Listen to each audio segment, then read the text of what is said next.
And good morning, friends. Welcome to Take Two for this Thursday, the 5th of September, 2019. I'm Jeannie. I'm so glad you decided to come along for the ride.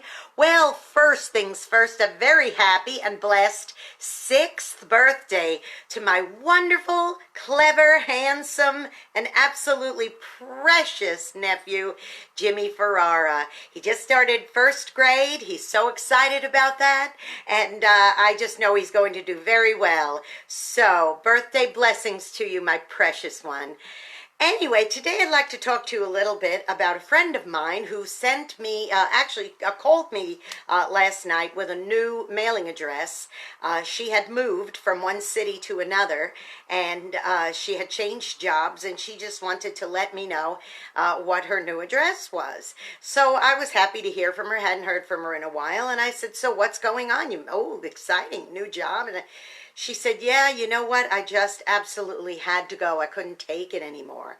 I was like, "Oh my goodness, what happened?" Well, it turns out that a few years ago, she had an opportunity to kind of move up in her field.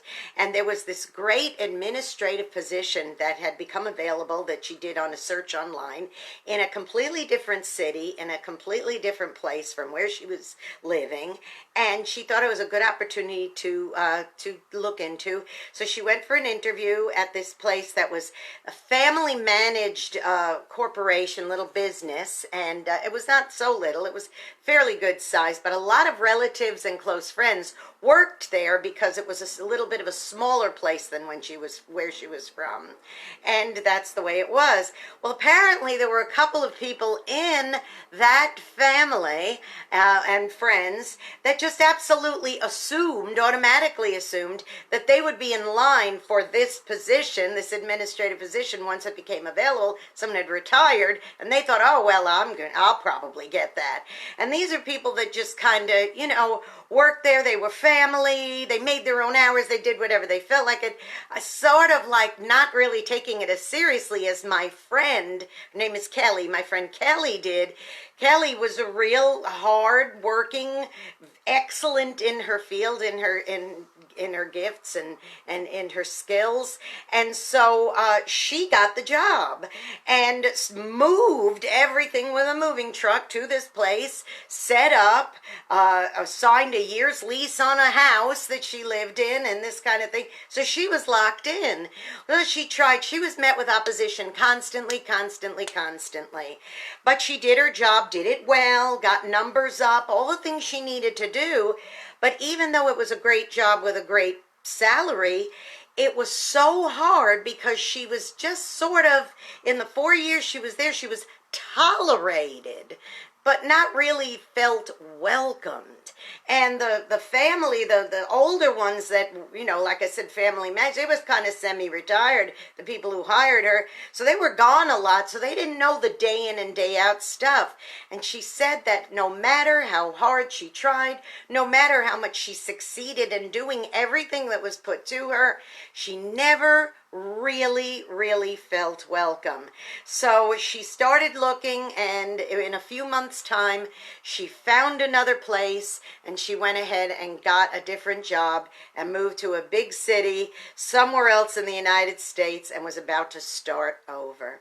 So I said, "Kelly," I said, "how are you doing? I mean, this must be really rough." And she said, "Jeannie," she said, like in the book of Matthew in the Bible, it says, chapter 10, "If you're not welcome, if you don't feel like you belong, shake the dust from your feet. Just shake that dust from your feet."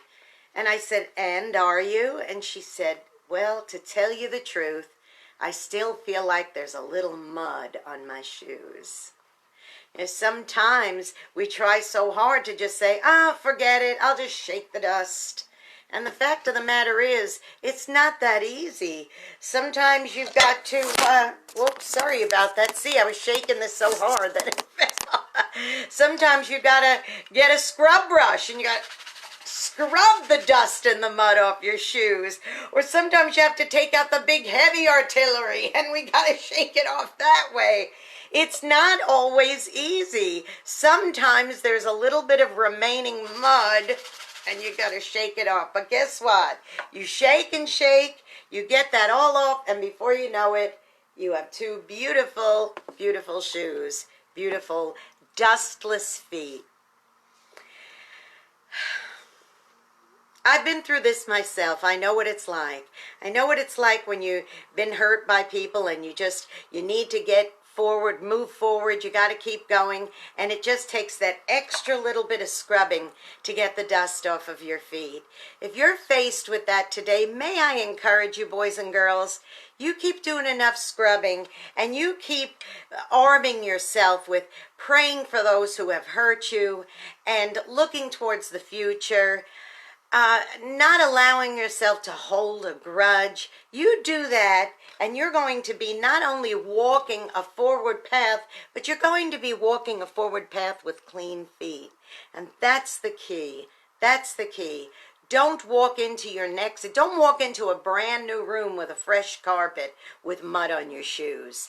It's not worth it, because all you'll ever do is be remembered for carrying that mud in with you. Okay? Now go be a blessing to somebody today you know. You might end up being the only one who is. And if you know somebody who could use a little bit of scrubbing, go ahead and bring over your tools and help them get the dust off of their feet so that they can go on to their next thing, okay? And don't forget to subscribe to my YouTube channel, Jeanne Sigler, JeanneSigler.